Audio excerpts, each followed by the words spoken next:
This is a follow-up video about the soldering iron which I purchased online a few weeks ago, and I did a mini review on it.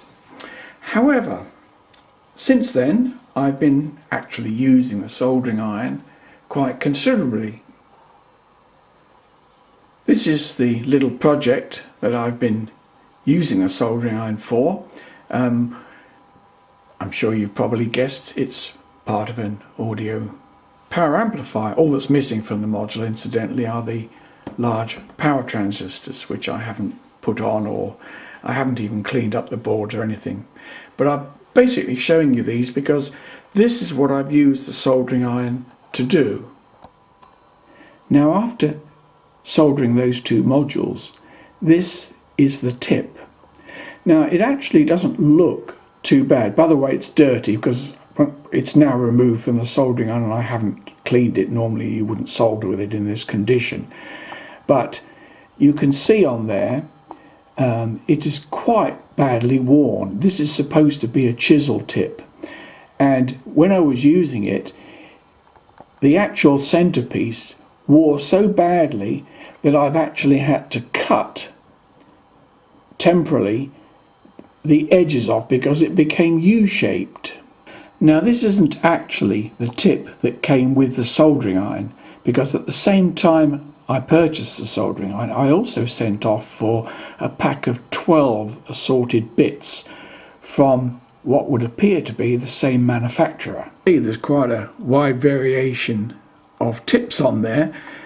Some of them I've actually tried on the soldering iron, hence the splashes of solder on the tips. This is where you can buy the soldering iron tips. This is Banggood's site, and that shows you the price I paid in New Zealand dollars.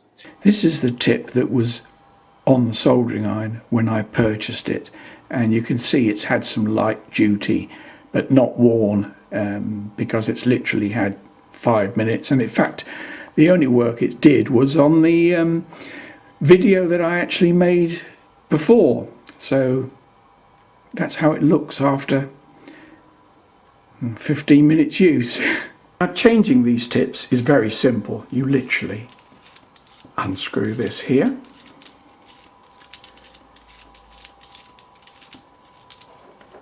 if I do it this way you might be able to see it, and that comes off, and there we have the tips. That's the heating element. Now, this is a very loose fit, as you can see, and the problem I have with the soldering iron is that although it's quite high powered, claimed 80 watts I think, I haven't actually measured it, and it should be easy to get back together, but I'm having trouble with the thread at the moment.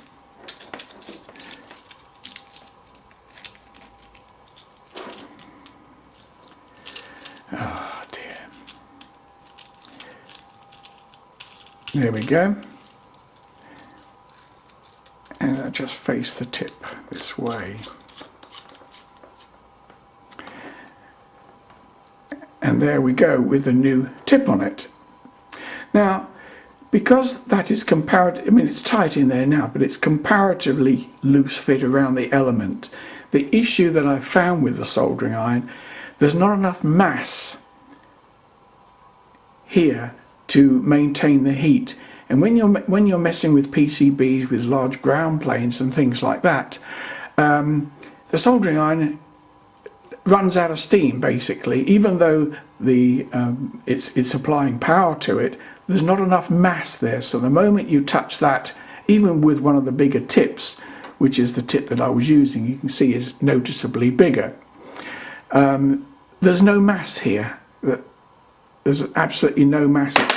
It's very light, and really I'm quite disappointed with the soldering iron as it stands.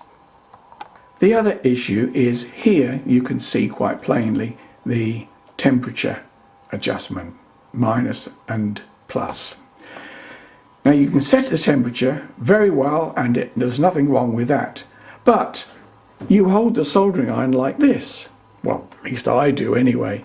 And after a while, you find the temperature is not getting hot enough, and you look on there and the temperature dropped 50 degrees because you've been squeezing the handle and the temperature's changed.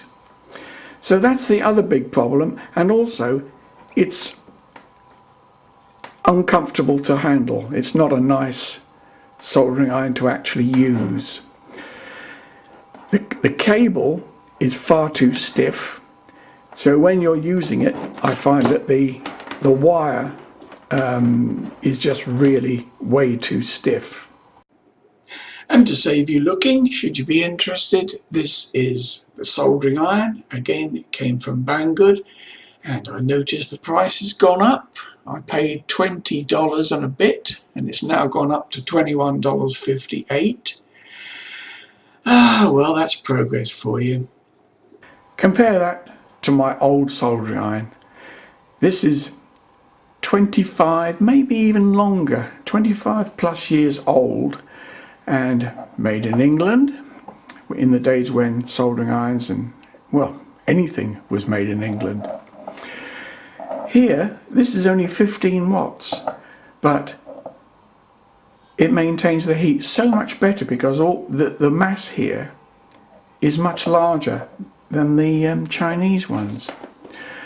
Also, excuse by the way the mess on the tip. I haven't used this for soldering for a few years now, and my wife, if only you could keep wives away from tools. Anyway, she's been using it to melt some plastic or something. Well, it's my fault because I said I bought a new soldering iron and she could torture the old one if she wanted to, which I'm regretting that now. I'm thinking of resurrecting this, seeing if I can still get some tips for this. But that, believe it or not, is the original tip that I purchased all those years ago, and it's done some work, I can tell you.